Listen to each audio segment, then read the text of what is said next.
Hi, my name is Ace. And my name is Candy, and we're here to celebrate Hootie's birthday.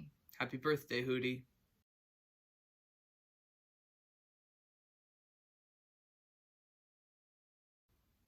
These images are taken from the Mojo music video by a band called Peeping Tom, of which Michael Allen Patton is the singer, songwriter, and creative director. To state the obvious, we're dressed as the characters from this music video. And we're the Mojo Kids.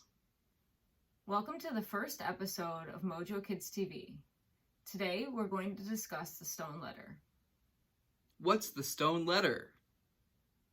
Well, I throw you a stone letter, smooth or rough, and I hope you read it one day and feel the love. I read the stone letter. It was pretty rough at times, but only as rough as it needed to be to wake me up.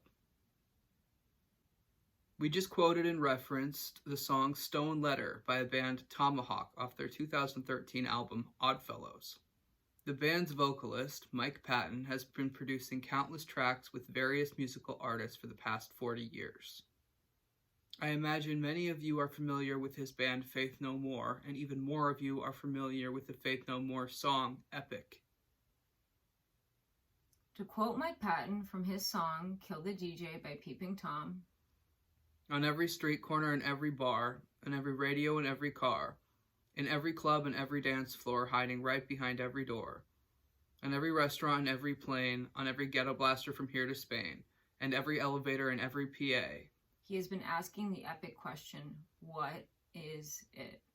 He began to answer the epic question long before he even posed the inquiry. Mike Patton has in fact thrown a stone letter in the form of an expansive musical discography that dates back to the 1986 Mr. Bungle album, Raging Wrath of the Easter Bunny.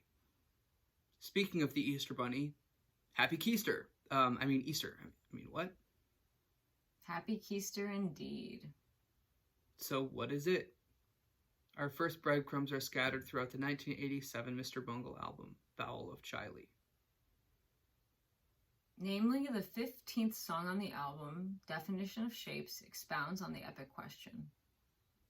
The first line, Ideas from the Bottom of the Ocean, is initially illustrated in the epic music video. The video begins with green fluid spilling from a picture-framed image of a hand opening in front of rough seas. Said green fluid could symbolize, quote-unquote, ideas from the bottom of the ocean present on land. We think of marine life as being very alien in comparison to life on land. The truth is, most life forms on this planet originally evolved in marine habitats. Tell me, and the viewers at home, more. Well, Ace, as a matter of fact, the earliest vertebrates appeared in the form of fish. This makes sense when you actualize that by volume, the oceans provide 90% of living space on Earth. I've often heard people say, I don't want to talk about the ocean. Life is freaky in the ocean. This common outlook reminds me of a recurring viewpoint on land. Xenophobia. Xenophobia is defined as the fear or hatred of that which is perceived to be foreign or strange. This so-called fear of the other is perpetuated by an unwillingness to perceive outside of one's own individual experience. Fear of the unknown is very human, as uncertainty understandably provokes an innate sense of hesitation. Caution was imperative to the survival of our earliest ancestors. It is also very human to desire and pursue attachments with others, as cooperation gives rise to evolution. Competition leads directly into a black hole. Just look at what is happening on this planet. Perhaps it is inherent to attach to what we know. Our environments and our experiences definitely influence our lifestyles. People's culture is their creed. To elaborate, our values are ingrained. Way of life is an intimate aspect of a person. When something as personal as that which gives life meaning is perceived to be questioned, people naturally become defensive. We are highly emotional creatures who are trained to suppress our feelings, so no wonder so much is misdirected. Everyone wants new shoes, but no one's willing to step into someone else's. Our lines are defined before we even know we have lines at all. Why do we accept predetermined boundaries that constrict the reality we occupy? Everything that has happened is happening somewhere. Everything that will happen is happening somewhere. This is the definition of an infinite universe with infinite dimensions. We are but shaped through every archway that is everything around us. Speaking of being shaped, let's again consider the epic music video. The video begins with a hand opening only to reveal an eye on the palm. This imagery is the symbol for Hamsa. What is Hamsa? Hamsa is the ancient Hindu concept that we all exist in infinite dimensions. Tell me and the viewers at home more. Well, Candy, this is why ancient Hindu gods and goddesses were depicted with multiple sets of arms. It is the origin of the dance of Shiva, in which many people line up and move their arms in undulating wave formation. This concept is at the core of many Eastern disciplines such as yoga and Tai Chi, as well as many martial arts. In such disciplines, mudras, hand movements, are thought to move chi, energy, through chakras, convergent centers of sacred geometry in the human body. Mudras help to move chi, as such hand configurations are akin to equations. This produces changes to the energy that is constantly emanating from us. As you move your fingers, so do infinite yous in infinite dimensions. Think of it like a wave. It is the idea that we shape frequency, as in SEA. As such, it is an idea from the bottom of the ocean. It is the notion that the ocean continues even out of water. This world imprints us with some rather disturbing reverberations at times. We have the power to produce better echoes both for ourselves and for the infinite verse. Everything echoes forever. An echo is a reflection of sound. Reflection is shown in obvious and obscure ways throughout the epic music video. An opaque mirrored image of Mike Patton is visible next to each close-up shot of his face. Oh my double, he can pop your bubble. That means trouble. To quote the Mr. Bungle song.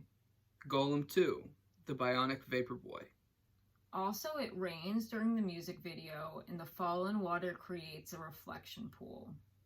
On the topic of ideas from the bottom of the ocean, the final scene emphasizes the response to the epic question. The aforementioned reflection pool mirrors the sky to give the illusion that the starman playing the piano is situated at the edge of the world. I refer to the pianist as Starman because he's wearing a button-down shirt covered with red stars. This star-patterned shirt reinforces the illusion that the starman is playing in the sky. We watch a fish suffocate as the starman plays a melancholy outro. This is the fish's perspective as he dies. This is an epic of dying and coming back to life. Life is measured by how many times our hearts beat per minute. Often called a ticker, the heart keeps time. Our hearts are hollow muscular organs that pump blood through our circulatory systems by rhythmic contraction and dilation. The manner by which our hearts keep time is comparable to the birthing process, where dilation and contractions help bring life into the world. Speaking of the birthing process, this prompts the ultimate idea from the bottom of the ocean as expressed in the chorus line of the song Definition of Shapes. One man's womb is another man's grave. Quote unquote. More on this topic later. Since we need our hearts to continue living, it can be said that we are rhythm. Each pulsation of the heart is a placement of sound and time. For anyone who has played a musical instrument, you are probably familiar with a metronome. For those of you who are unfamiliar with music, a metronome is a practice tool that produces a steady pulse that allows musicians to play rhythms accurately. A metronome with an eye on its pendulum weight is briefly panned in on twice in the epic music video. Said metronome is a symbolic representation of us. To symbolize the position of an outsider, the metronome is surrounded by rats. Most people consider rats to be vermin. The word vermin is most commonly used to describe rodents as disease-carrying pests who cause harm to crops, farm animals, etc. Why are vermin considered vermin? Why are outcasts cast out? Rats in particular have been given a negative reputation. Perhaps it is their association with the Black Plague. What a lot of people don't know is that it was actually the fleas on the rats that spread the bubonic plague. Feral dogs and cats were just as responsible, yet rats got blamed. I would like to take a moment to remind everyone that the Black Plague ended only after total quarantine. We've created an industrialized world that is pestilent to nature, with no forethought of the effect this would have on every plant, every animal, every ecosystem, or even on ourselves. Never mind the effect it would have on the next 7 generations. A good friend of mine has pet rats. Think about how rats are considered and treated. Well, I've seen what happens when you take them in out of the cold. Any creature left to fend in this hazardous toxic waste dump we have turned the earth into will become hypervigilant. Rats are thought of as a nuisance when all they are trying to do is survive in this geocidal necroscape. They also make really good pets. Industrialization breeds pestilence. Rats do not. Metronome rats.